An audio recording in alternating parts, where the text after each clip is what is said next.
So, good afternoon, everyone. Good afternoon and welcome. Thank you all for joining us, this afternoon. I say we've got just short of 300 people signed up for this webinar this afternoon, which I think is absolutely fantastic. So I think it really highlights what an interesting discussion topic we've got lined up for us all over the next hour or so. My name is Andrew Harvey. I probably should say that. My name is Andrew Harvey. I'm the CEO of VMAGROUP. For those that are not familiar with VMA, and there may be a few of you, VMAGROUP is an international recruitment and executive search business. And we have offices in London, Manchester, Brussels, and Amsterdam. So we recruit internationally, and we focus specifically on recruiting communications and marketing staff for all sizes and shapes of organisation. And we do that on both a permanent basis, and we do a lot of it on an interim basis too. So I'm CEO, but I'm joined this afternoon by my colleagues Deborah Lee and Matt Gibbs. Give us a wave, you can see them both. And they will be helping this afternoon to facilitate our Q&A session at the end of the presentation. And actually, Deborah and Matt, they specialise in sourcing interim and contract comms professionals for the organisations and clients that we work with. In fact, a lot of the recruitment work that we do focuses on working with clients that are managing change and managing transformation in their business, and therefore we provide a lot of comms or change comms support for those programs and to those organisations. And that's how we met Adam. So Adam, our fantastic speaker this afternoon, and Adam has a huge amount of experience, as I'm sure he was going to tell us, working in comms and in a change environment too. And therefore what Adam doesn't know about comms and change probably isn't worth knowing. So we are delighted that Adam has agreed to speak with us this afternoon and share his knowledge with us on what I think is going to be a really interesting and fascinating topic. And not one that I think often gets discussed. So neuroscience in relation to change and change comms, and linking neuroscience to the real life change that we're experiencing, perhaps even as a result of COVID, and how you can effectively make change happen, and perhaps how we should consider neuroscience as part of that process. It's not something I know a huge amount about, but it is something I'm certainly looking forward to learning a lot more about this afternoon. And I know many of you are too. I've seen a lot of exchange on comments on LinkedIn about it. And as I say, we've got a lot of people now that have joined us this afternoon. So that's a bit of an intro from me, but as I say, you're not really here to hear me talk. I'm delighted to welcome Adam, who's going to talk to us this afternoon. And Adam, thank you very much for taking the time and your generosity in being with us this afternoon. It's greatly appreciated. Adam is going to speak for about 35 to 40 minutes and does have some slides that he's going to go through with us too. We will be recording this presentation, this webinar. It'll be on our YouTube channel. It will be on our website with various links, etc. So if you want to look at it again, if you want to share it with colleagues and people that you work with, then please do. After Adam has finished his presentation, we'll then have a Q&A session. But what I did want to say is don't wait until the end of the session to put your questions to Adam. If you've got questions or you think about questions throughout the presentation, please do use the Q&A function at the bottom of your screens. I'm sure you've all used it a million times, but please try and make sure you put the questions in the Q&A box, not the chat box. And then Matt and Deborah will make sure that we put those questions to Adam at the appropriate time. So I think that is probably enough from me. Adam, I'm going to hand over to you and let you get started. Thank you very much. Thank you, Andrew. Hi, everyone. I'm Adam Baines, Head of Communications for Change and Transformation at Lansons. Thanks for joining the session, Neuroscience, Delivering Change in a Post-Pandemic World. As we all know, in the space of just over a year, the pandemic has delivered more change than we'd expect to see in a career. In this session, we're going to look at very specific lessons that neuroscience can teach us about the months we just lived and the months ahead. So let's be clear about the why of this session, why we're here, and what we hope to achieve together. In the next hour, we'll focus on 3 topics. There's a lot of you dialed into this session. As Andrew said, some 280, 300 registered. So the next hour could represent about 30 working days. Your time's important. We want this to work. So before we kick off, some important thank yous. First of all, to all of you for joining. Next, to the clients I've worked with and who've trusted me to use neuroscience to deliver change in their organization. And last but very much not least, to Andrew Harvey, Matt Gibbs, and Deborah Lee at VMA for inviting me to present on this important topic, and also for placing me in some of the most stimulating change roles in my career. Next, a couple of credentials. Spoiler alert, I am not a neuroscientist, but since 2006, I've lived on an exclusive diet of change and change comms. In terms of Malcolm Gladwell's famous units of 10,000 hours, I think my 15 hours of change translates into about 24K hours. So I hope I'm starting to get the hang of it. In terms of today's presentation, I confirm I've based 100% of my change work on the science that the brain is the center of all communication, and that change needs to work the way the brain does. Finally, the approach for today, I want the session to be light on theory, heavy on practical advice. As Andrew said, if you want to ask a question at any point, please ask via the Q&A box. Let's look at the first topic. What does neuroscience tell us about the lockdown and the impact on the human brain of remote working? But first, a mini detour. Why are we looking at a mug? I'll explain. As I mentioned, since 2006, I've focused 100% on change. My light bulb moment around neuroscience came in my first major program, migrating 1,200 BBC broadcast professionals from analog to digital. This move had been attempted by a number of broadcasters and even some Hollywood studios, but nobody had made it work anywhere. The why, the driver, came from audiences themselves. They wanted a seamless content journey across the different platforms, but they were confused to watch the news at 10 on TV and then have a completely different news experience when they went online. Wherever they went, TV, web, and radio just didn't join up. For the broadcasters, the content makers, the fact was that their platforms couldn't talk to each other. The program makers were each siloed in their own world. The ambition at the BBC was to make the world's first tri-media broadcast system, where content could be created and moved in real time between TV, web, and radio. For the program makers themselves, my audience, the scale of transformation is difficult to describe. They left their analog world on a Friday. The only thing they were allowed to take with them into the new building was a see-through plastic box and their mug. Literally, that was it. Everything else in the new building was new. Every device, every system, and every process was new. Given the scale of change, I pitched to the BBC we could only make this transformation work if we looked at the psychological reality of what we were asking our people to do. They listened, I was trained. Those are the insights that have formed my career across 12 subsequent transformation programs. The core issue I want to explore with you now are the proven scientific drivers we can use to make change happen. If I had to sum up what I've learned, it's that while organizations and their transformation challenges are very different, the human beings inside them and the way those human beings respond to change are the same. And we can use these behavioral patterns to shape effective change. Even in a transformation as radical as the pandemic, by understanding how human beings experience and process change, we vastly increase the chances of delivering successful transformation. Excuse the detour, back to our first topic. What does neuroscience tell us about lockdown and the impact on the human brain of remote working?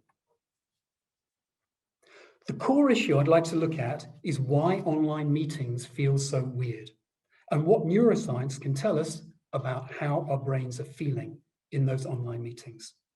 We'll also look at where I'm wearing this flowery shirt, because the two things are linked. Until very recently, obviously, most human interaction was face-to-face. And some of those interactions face-to-face produced an excretion from the pituitary gland, oxytocin. Oxytocin is the cuddle chemical, and it's core to human bonding and trust. Again, I'm not a neuroscientist, and oxytocin is a very complex chemical. But what seems to be happening in a Zoom meeting is that the digital representation of the person you're talking to doesn't give your brain the oxytocin reward it expects from meeting another human being. It's confused. So by living in online meetings, we may be living in an oxytocin depleted world. Maybe some of you have felt this over the last months and year. And in that oxytocin depleted world, trust is a casualty, trust between human beings. According to the Society of Endocrinology, low oxytocin can also be associated with depression. As ever, these insights are relative, not absolute. In my current role, I've developed effective, very effective working relationships with a high degree of trust with people I've never actually met face to face. But why am I wearing this flowery shirt? Because the evidence is that bright colors help to stimulate the brain, even online, and they go some way to filling the oxytocin gap. And I mention this to clients regularly in meetings because it's a great icebreaker to talk about the power of neuroscience, and because the evidence shows to me bright colors really do work. When I'm talking to somebody else online, particularly around Christmas, if they had bright Christmas lights behind them, I could sense that oxytocin release. Which brings me to a wider point about this session and about the application of neuroscience in the workplace. Please do it to yourself first and only use insights that you know to work. Every insight I will share today has been tested hard in a change program. And yes, I do come to some, but not all, client meetings dressed like this. For the record, this is my picture that goes into client pitch documents. So I hope I'm eating my own neuroscience dog food. And before you ask, the current win-loss ratio on those pitches is looking okay. So here and now, looking at the screen, if the reds and yellows are cheering you up, then neuroscience might be working. And if it's not, let's take it up offline with Paul Smith. Our second topic, why will the brain struggle with the return to office working? First, another mini detour. Please excuse me. And this is a detour in the form of a two-stop guide to the human brain. If there's one neuroscience insight I'd want you to take away, if there's one insight that defines how to communicate and manage change, it's this. Our brains hate change, and we are hardwired to resist it. Why? Let's start with the simplest of all change journeys, which also happens to be a physical journey. It's a Friday evening, and you and your partner are on your way to a dinner party. You're visiting friends in their new house. You've never been there before. You don't know the area. This is probably a pre-sat nav scenario. As the journey unfolds, you feel yourselves getting tense. Was it left back there? Was it right? Are you going to be late? Are you lost? Should you phone your host? We've all been there. It's stressful. But then you get there, the stress melts away, you have a great evening. And even though it's late and the streets are dark, the return journey feels easy, even serene. Why is that? Because you're using a different part of your brain. The basal ganglia is an old reptilian part of the brain. It's used to control voluntary motor movements and routine behaviors. It manages BAU and it uses very little energy. It's very efficient. The prefrontal cortex, on the other hand, is a modern part of the brain. It's an evolved part of the brain used for planning and prediction of outcomes. It manages change and it burns energy, which explains why the two journeys are so different. Going to the party is part of a change journey. You're using your prefrontal cortex, you're planning, you're making decisions, and it's exhausting. Going home, it's already routine, and you're using your basal ganglia, which is why it's a breeze. So change is literally exhausting.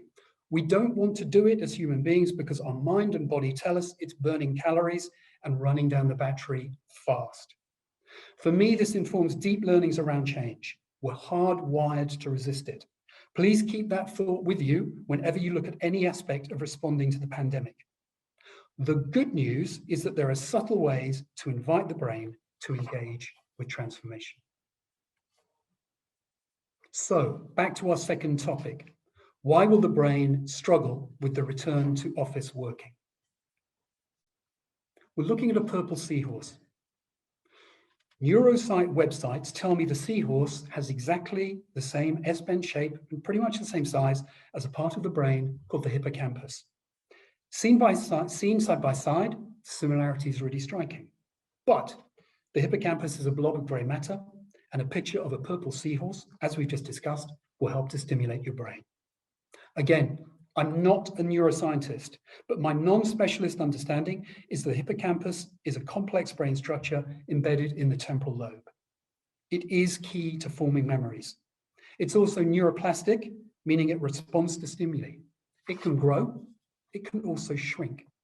And there's evidence that the hippocampus is impacted by stress, which causes it to shrink. When it shrinks, you become forgetful. What's the connection with the return to work? For some people, the return to work will be a pleasure. It's something they can't wait to happen. For others, it will be stressful.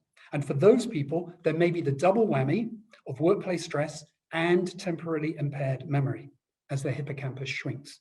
I've noticed this in myself. In a particularly stressful project, I found I literally couldn't remember the family names of clients and colleagues who I'd worked with for months. That meant I couldn't search email by last name. And I asked myself if I was losing core skills.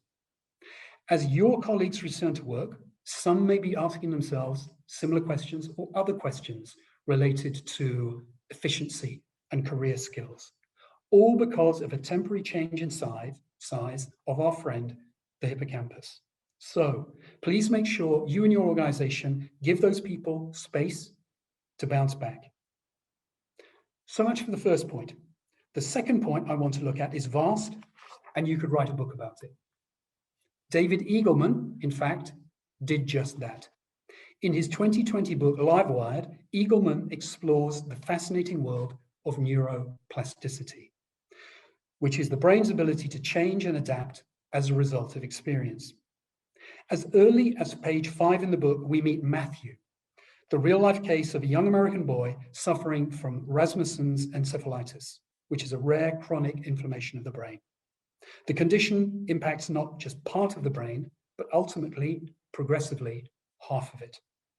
For Matthew's parents, Valerie and Jim, this meant watching their healthy 3-year-old gradually grow into a 6-year-old whose seizures contracted and contracted until they were happening 2 minutes apart.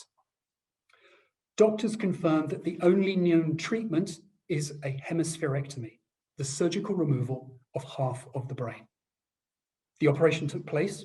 In the following days, Matthew was incontinent, couldn't walk or speak. But fast forward 3 months, and with therapy, Matthew was back at his usual developmental level. Later in life, he attended college and he got a job in a restaurant. As his mother, Valerie, says about people meeting him, if they didn't know, they wouldn't know. The process, as Eagleman explains, is that thanks to neuroplasticity, Matthew's brain dynamically rewired itself to take care of the missing functions. His nervous system literally rebuilt itself inside a single hemisphere.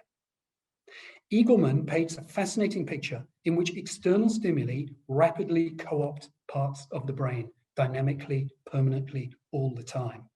And where a lack of stimulus also can see parts of the brain overwritten if they're underused, which is why the return to office could be so challenging. Because for some people, the part of the brain that housed those skills hasn't been used for a year and may have been partially overwritten. Eagleman paints a picture of a constant warfare for brain real estate. One of the theories about dreaming itself is that sight, a sense that pre-electricity wasn't used for 16 hours of a northern hemisphere or southern hemisphere winter's day.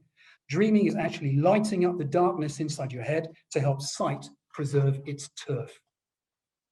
Can the pandemic really have turned off some of our face-to-face skills, nurtured over decades? Personal example, a couple of weeks old, I will not quickly forget meeting a fellow board director coming out of their first face-to-face client meeting for over a year. Wow, this person said, looking ashen. That was all fingers and thumbs. Of course, the process to relearn those skills may be fast, but please be ready to give your people space and let them relearn skills they've based their career on. Let's look at our final topic. How can we use neuroscience to make new ways of working stick?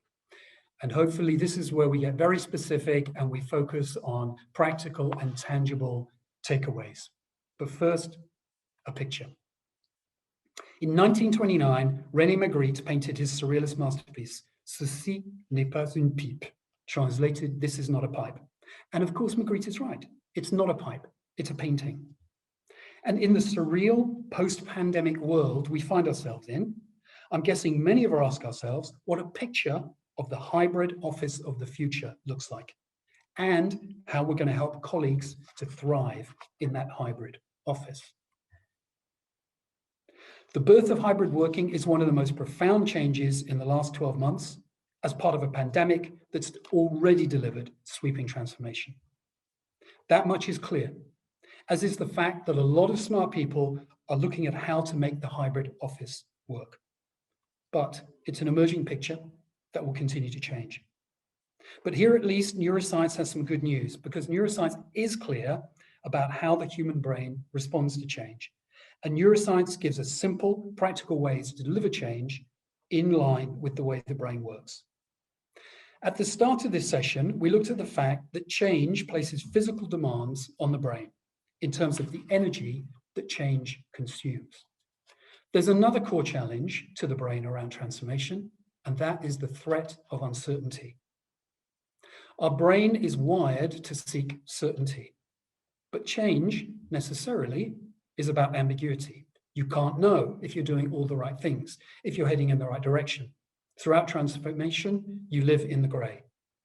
Neurocom tells us, however, that there are simple things you can do to boost certainty.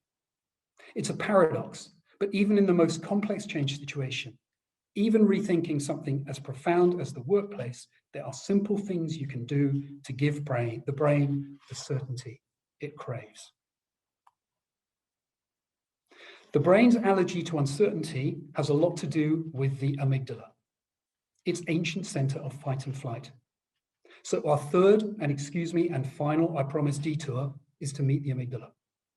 The neuroscience text reads, the amygdala is thought to form the core of a neural system for processing fearful and threatening stimuli, including detection and threat of activation for appropriate fear-related behaviors in response to threatening or dangerous stimuli.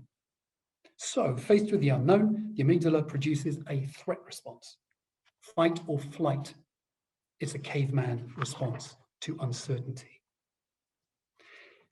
As change professionals, as communicators, many of the people on this call, what we're trying to do is to use modern insights to manage that instinctive response. In terms of neuroscience, it's about encouraging the brain to produce dopamine. Dopamine is the feel-good motivation molecule that enhances energy, and that energy helps people engage with change. This very simple visual illustrates the reality of change that I've seen in my career. And it says that change is very likely to produce a fight or flight response, but there's a subsequent and genuine opportunity to translate that into change energy by boosting dopamine. So, in tangible, practical terms, how do we do it? In change as nuanced as creating a hybrid office, what practical steps can we take to boost dopamine, to increase certainty, and to engage the brain with change? In this concluding section, we'll look at 3 proven techniques to enhance certainty in your audience: transparency, co-creation, and behaviors. What do we mean by transparency? We mean a commitment in communication to being open and honest that helps create certainty in a period of ambiguity. Transparency means committing to sharing the information you have when you have it. It means encouraging every question and answering them. And when you don't know the answer, saying so. It means using clear, simple language and supporting claims with fact. And finally, it means being transparent about people's feelings. You cannot know every fact about the future of your hybrid working, but you can acknowledge, and it's very important you do, how people feel. When do you need to be transparent? How transparent do you need to be? I'm about to unpack the graphic. As we moved the BBC from analog to digital, we developed this simple model that tracks the need for transparency and change. It's a pretty simple model. You could put complexity of change on one axis, transparency required on the other. The model says, and I believe this to be true, it's been borne out by every program I've been on, there's a linear relationship between the two. And I've used this model to guide every piece of change I've helped to deliver. So when complexity of change is low, if, for example, your hybrid office model is not taking people out of their comfort zone, you don't need to be high in your levels of transparency. You can announce the change using traditional internal comms techniques. But if your hybrid model involves real complexity, maybe you're using this opportunity to introduce a new working culture, then people may ask themselves if they can really flourish in the new environment. They may feel uncertain, possibly even threatened. You then need to match the complexity of your change ambition with highly transparent communication. How, in hard practical terms, do you deliver transparency? Apologies for showing you a scanned piece of paper. When was the last time anyone doing this job last saw a piece of paper? But at least you can see it's unedited. As we said, the BBC Change Programme was asking people to leave behind everything they knew and walk into a new world, new technology, new building, new culture, new ways of working. We tried to be completely transparent about every element of communication and engagement, as well as sharing all the facts we had about the programme, the benefits, the milestones, the core deliverables, and answering people's questions. We tracked and published the engagement data. We also attached a digital feedback mechanism to every single communication, and we followed the data. From December in 2006 onwards, the audience was 100% in control of the comms in terms of tone of voice, content, interactivity, even channel choice. If the audience told us overwhelmingly to add a channel or to cancel one, we did it. Even in a program with huge unknowns, we managed to create an atmosphere of trust and transparency. The numbers you can see hopefully speak for themselves. The understanding of the change jumped from 77 to 97%. Support for the change rose from 67 to 89%. Crucially, these scores weren't driven by new information we could share about the transformation. We shared it. We didn't have new facts.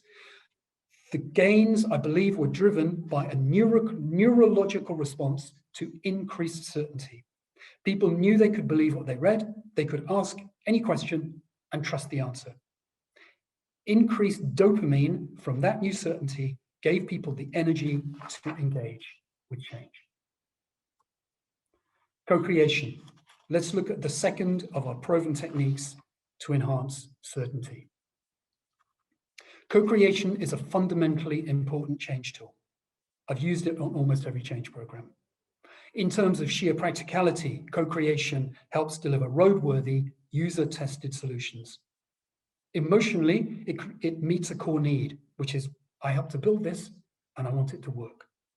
Neurologically, it helps to nullify the amygdala's threat response. Co-creation delivers a sense of achievement for the individual that boosts their change energy. So what would co-creation look like around creating a hybrid office? As you explore your options, it might mean reaching out to every part of your organization's systems, every part of your organization's ecosystem, your leaders for sure, but also in depth your colleagues and also your clients. So you embrace all the people who will be touching that hybrid system, asking for their detailed views and solutions and input. In terms of neuroscience, the simple fact of involving them, of creating, in fact, the impression sometimes of co-creation, meets their intrinsic motivation to make their own choices. They are more disposed to engage with change. As you deploy your hybrid office, keep talking to your ecosystem. Ask them what's working, what's not, what do we need to dial up, what do we need to dial down, fine tune, and ask them what are the breakthrough ideas that will take your hybrid solution to the next level. The harder you listen to your people, the harder you listen to your entire ecosystem, your clients included, the more you create with them, the less threatening change will feel. Finally, changing topic slightly, coming off neuroscience, just a tiny practical insight. Speaking as someone who spent some of the last 5 weeks working in a client's very high-tech office, one micro insight. If you dial into a Teams meeting from home and you're joining colleagues in the office, and I was one of the people watching this experience, and if you're the first to join, you might find your face filling all of a 20 by 10 foot HD video wall. So please be careful, or at least be second to join. Let's look at the final neuroscience technique to enhance certainty and deliver your hybrid office. Behaviors. What do we mean by behaviors? In this presentation, I'm using the term to mean corporate behaviors, a powerful way of translating strategy into action.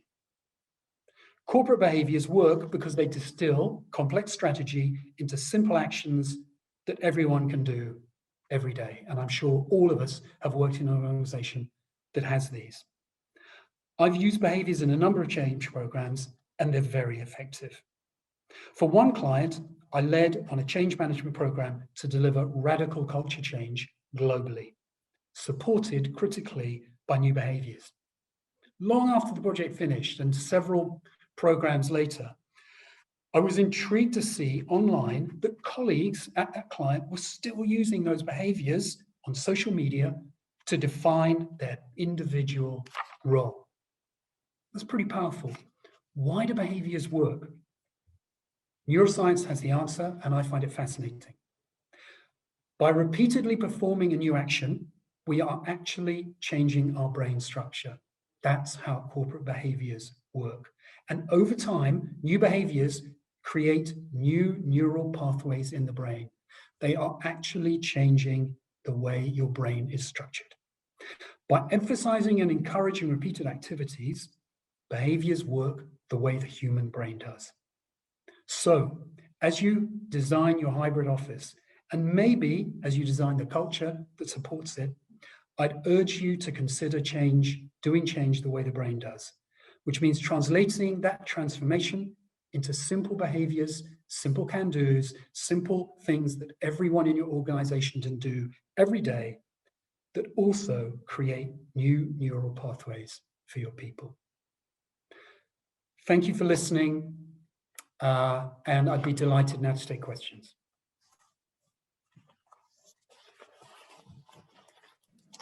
Brilliant, thank you. I'm just jumping there. Thank you, Adam, so much for that fascinating presentation. Again, really great to hear your experience of this. I know we've still got a lot of people on the call.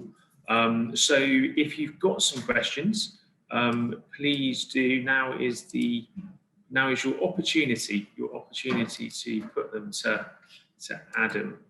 I think we've got a couple of comments maybe in there. I'm not sure. Okay, let's give it. Here we go. Maybe I'll ask the question actually. I'm just thinking Matt Des, but as I'm talking, can you give an example of translating transformation into a simple action? Can you give an example of translating transformation into a simple action? I can, and I hope that last slide illustrated exactly this point. So this was a very complex change program. This was a change program on the back of a new vision and new corporate strategy. That strategy and corporate culture had been translated into behaviors, and they're in the public domain. I think it's okay to reference them. I actually can't remember them. Isn't that interesting? But I think one was innovate everywhere, collaborate, and by taking those very simple actions and making them actionable for everyone in the business, that was the first super important thing to do. The second important thing to do, and this is critical, is to link those to the people journey. So key people outcomes like recruitment, like training, like promotion, actually even like reward, can all be linked to delivery against those behaviors. So not only does that make it exquisitely clear to the individuals what they need to do and how they'll be tracked. It also produces real-time data. So if you link the new behavior, for example, to annual objective setting, then for the C-suite, days after the deadline for annual objective setting, there's hard data in terms of which countries, which geographies, which regions, which teams have aligned to which behaviors, and then you can measure achievement against those behaviors at the first quarterly review. So it's very powerful, it's very data-led.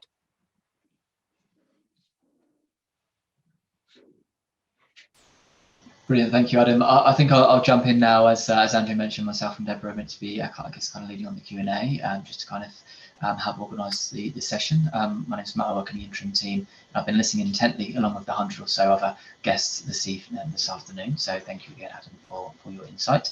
I've had a question come through from Amy. Just what's your view on the context switching of working from home, kind of deep focus work for 3 days on Zoom calls, and then coming into the office for 2 days to collaborate and solve problems, etc. From a neuroscience perspective? That's a great question, Amy. And I'm in Lansons' office today, and working life feels a little bit different. I think all of us notice that, controversially, home working is fantastically productive. You're not distracted. People don't come up to you. And the fridge is 2 feet away. You don't need to go out for lunch. It's hyper effective. And I think you're bang on. We've all noticed that when we come into the office now, actual delivery, actual efficiency can slip a little bit, but then the emphasis focuses to collaboration, to human connectivity.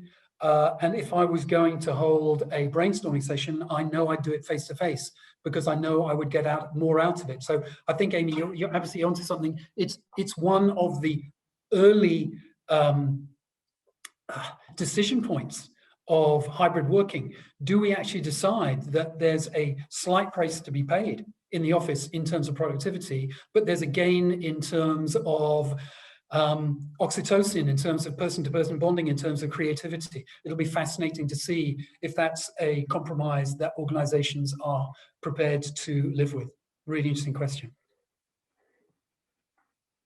Thank you, Adam, for that. I think we will, as we all return to the office in the next coming weeks and months, perhaps we'll have a better insight as to what that hybrid looks like and what works well. I have a question here from Lucy. What is the one thing you always see in change comms plans but never actually works? What a brilliant question, Lucy.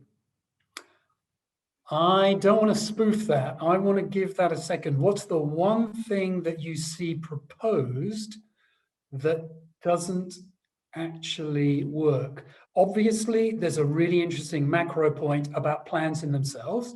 So I think I once read that once you've written down a plan on paper, you can guarantee that's the one version of events that's not going to happen. So, and I think that's true of comms plans as well.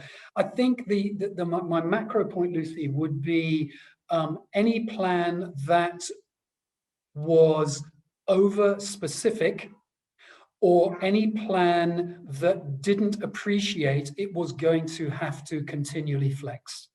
So I will create a plan, but a key part of it, as I was talking about the BBC metrics that we built in, every time we ever communicated everything, we asked people, tell us about the tone of voice. Do you believe what we're saying? Is it transparent enough? Tell us about top down, bottom up, word count, copy length, interactivity.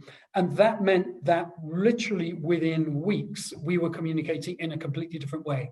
And we knew we were right to do that because the audience were telling us to do it. So I'd be wary about any comms plan that said at day one, we know the answers, we know which channel's going to work, we're confident, we're powering ahead. It's much more authentic to say we're going to learn as we go, and we're going to invite the audience to steer us. Fantastic. I have a question from Paul. Firstly, you said great overview, Adam, so thank you very much. Would you have, say, 3 key practical tactics one could implement to support the 3 points in your last slide? And my last slide was, it took us to I believe the co-creation behaviors. Yeah, co-creation. Three points on co-creation. Let me tie that to practical experience in the BBC. We thought we had it nailed. We put comms channels absolutely everywhere. So we moved people back in the building. There were phones, there were buttons you could press. There were interactive digital gizmos everywhere where you could tell us how you thought it was going and share any problems. And people didn't use them. And we thought, great, you know, we must have nailed this. Of course we hadn't. And there were hundreds or thousands of coding issues. People didn't want to come forward for a variety of reasons. They didn't want to come forward because they thought, maybe it is working and I just don't understand, so I'll let some other sucker put their hand up. The BBC spent an awful lot of money here. I'm not sure I want to be the person who says this isn't working, or I'll just let somebody else do it. So we had to rethink co-creation. It was an extraordinary building. It was hyper collaborative. It was totally open plan. And what we did was rethink co-creation by saying, come and meet us. There's no appointment. We will have the head of BBC Scotland Technology. We will have the head of the Siemens implementation program.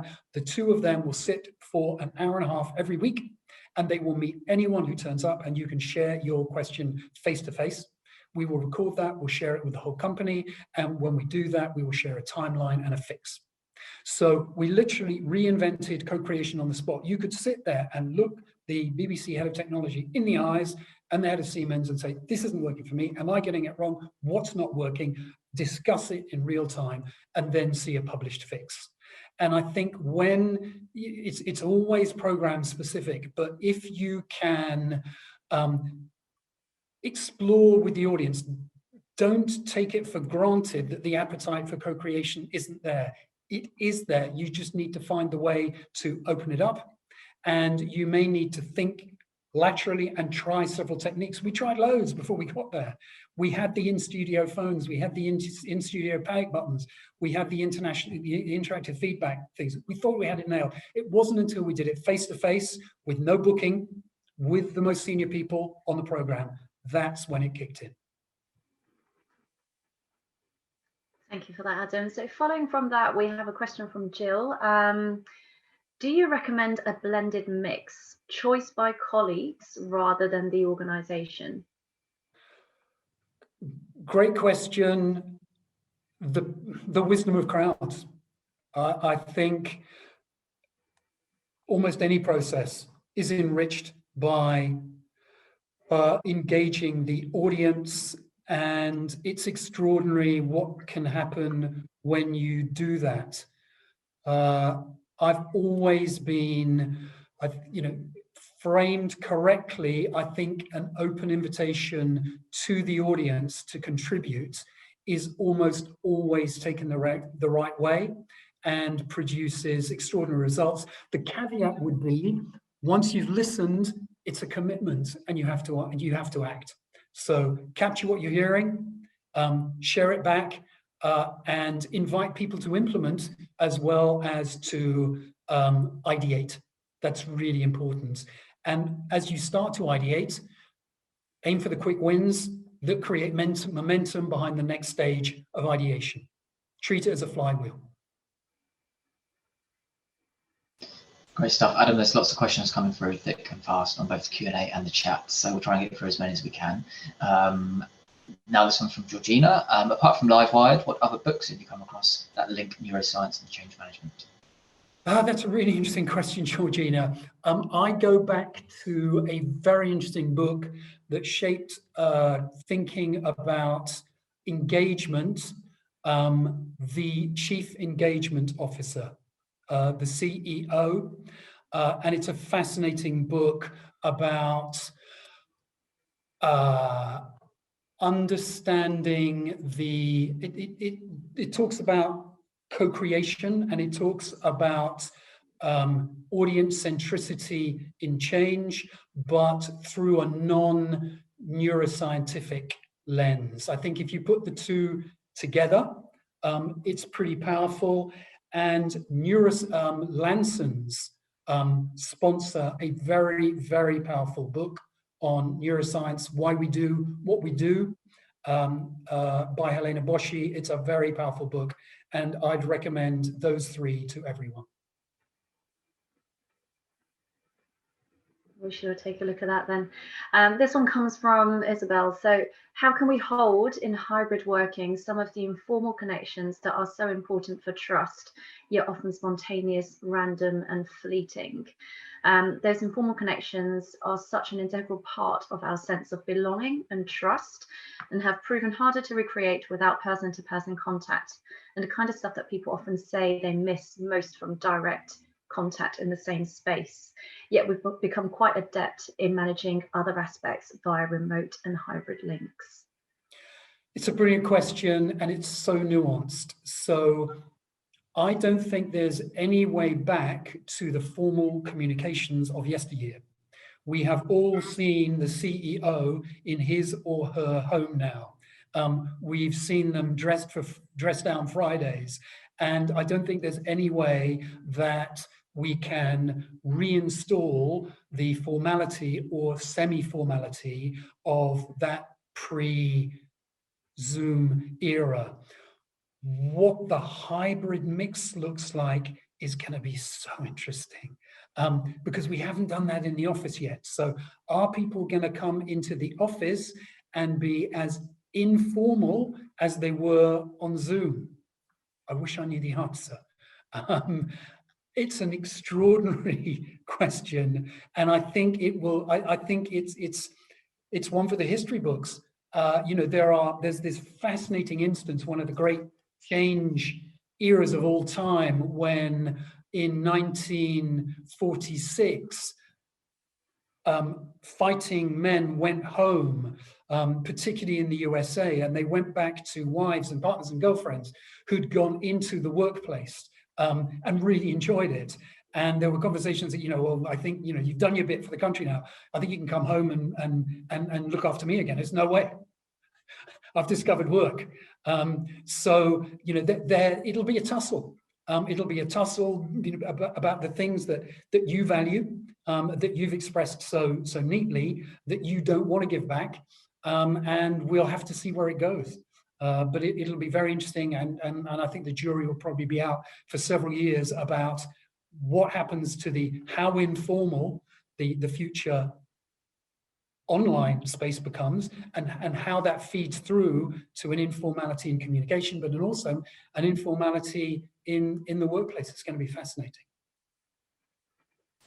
Absolutely, no, it really will. I've got an interesting question from Nicole with regards to people management during this strange time we're in. She says here, I think most managers are seeing people who are struggling with the return to the office and the change back to being in a social environment rather than one, you know, sat at home. What advice do you give to managers who have a team member in that position who may be resistant to returning for that reason? That's a really interesting question, and it's so dependent on the individual. I think you need to explore what's behind that concern. I think there is, you know, and my instinct is that every instance will be different.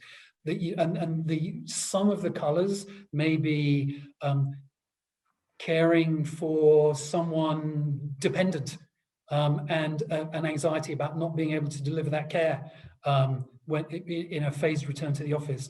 It might be a personal relationship with a colleague that was difficult face to face, that they are concerned will kick off again.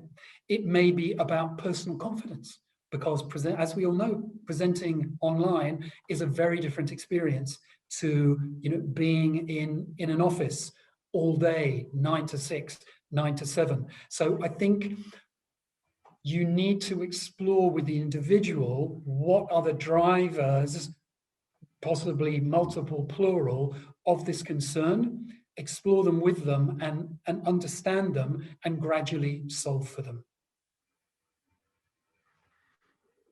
This next question comes from Pierre. Pierre says, He's about to join a new organisation as a change comms manager. Without revealing who they are, they've said that they will not have enough space for the majority of my new target audience, which is 3 parts of the organising combining into one entity. So the message is most of us will keep working from home. And if you must work from the office, here is how to apply for permission. The other challenge is to create coherence among 3 disparate functions. So are there any thoughts on challenges or pitfalls, advice, etc.? So, Pierre, there are a couple of questions there, aren't there? There's a question about managing the experience of people who'd like to go back but can't, if I've heard that right. And then there's a parallel question about blending 3 teams. So let's take that one by one. If you want to go back, and lots of people do, lots of people want the social interaction, lots of people really enjoy and get energy from face-to-face, and that's great. If you want to do that and it's difficult for you to make that happen, that's a challenge. Where would I start? I would start, if I was that company, by creating a ballot, an open ballot, so at least I had a chance once a week, or twice a week, or 3 times a week. It's an open ballot. I put my name down. Maybe I get it, maybe I don't. But at least there's a chance it may happen. And it's democratic, it's transparent, and here's a thought for you in your new change role. I would take that question back to the audience and co-create with them. That's the way to do it. So take that challenge back and ask the organization, you know, how many of us are there who'd really like to be in the workplace, quantify the challenge, and then co-create with them. Co-create with them and with leadership, and you'll come up with something strong. The second issue, blending 3 teams. I've been working with a client recently who's doing exactly that. It's a really, really interesting piece of work to do. I think a powerful asset in that space is a pan-company purpose. So a simple definition of why the company exists and for who. You co-create that with those 3 teams. You socialize it with them. You go through various drafts, and then there has to be a strong hand. There has to be a final verdict. But when that purpose exists and when it's finally published, you then have a statement of why we all, across these 3 teams, why we're here, why we exist, why we come in, what this business is for, the value we add. And that's a very, very powerful asset to have. The purpose, you can then connect to behaviors. So how do you make that purpose real? Go back to my final slide. And that then puts you in a super strong place where you have a definition of why we exist and for who, and you're translating that into a number of simple statements that everyone can do every day. Boom. Nicely put. I can see that there's so much, unknown and uncertainty at the moment. So many different questions coming through from different angles, and it's just going to be so interesting over the next few months how people do manage all of this. I had a question come through from an AJ. In a hybrid working world, how do we manage the bonding of those in the office and those at home if trust is lower for those online than in the room? Good question. I think ultimately, as I tried to share in my slides, trust is based on experience. And there are people in my current role who I've never met and who I trust implicitly. So it can be done. And I think the first issue is to be transparent about the challenge. And if it works for your organization, to share the insight that neuroscientifically, we believe there is evidence that working online is impacting trust, and try to share and socialize and create consensus around that. Once you've done that, I think if this was a classic change program and I was working on that, I would then be looking to role model people who had powerful stories about overcoming that barrier, acknowledging it exists, which is an important thing to do, but then getting people like me to say, yes, building trust online has been tricky. I've been in this role 9 months. I've probably never met 90% of the people who work for Lansons. But there are people I trust implicitly. And I'd be happy to tell those stories to other people who felt that trust was difficult to reestablish online. That's probably where I'd start. Find the people with the positive stories and role model them, and encourage other people to talk to them. But it's an interesting challenge. Great, thank you. I'm just conscious of time, so we'll make this our last question. And this comes from Simon. What other tips would you give for raising oxytocin on Zoom calls, in addition to bright colours, for those who are not a fan of it? And how have you built those online relationships without meeting in person? Any tips? That's brilliant. And actually, thank you. I meant to refer to that in my notes, so thank you. Smiling is really important. So smile lots, smile more than feels natural. That's going to give your audience an oxytocin boost. Try and be slightly more empathetic than you normally are. Ask, how are you? How's it feeling today? How's your weekend? And do it more than feels comfortable, and then it'll be about right. So with apologies to Paul Smith, wear something bright. I couldn't pull it off here because I'm in the office, but a bright background really, really helps. Christmas was great, but not every week can be Christmas.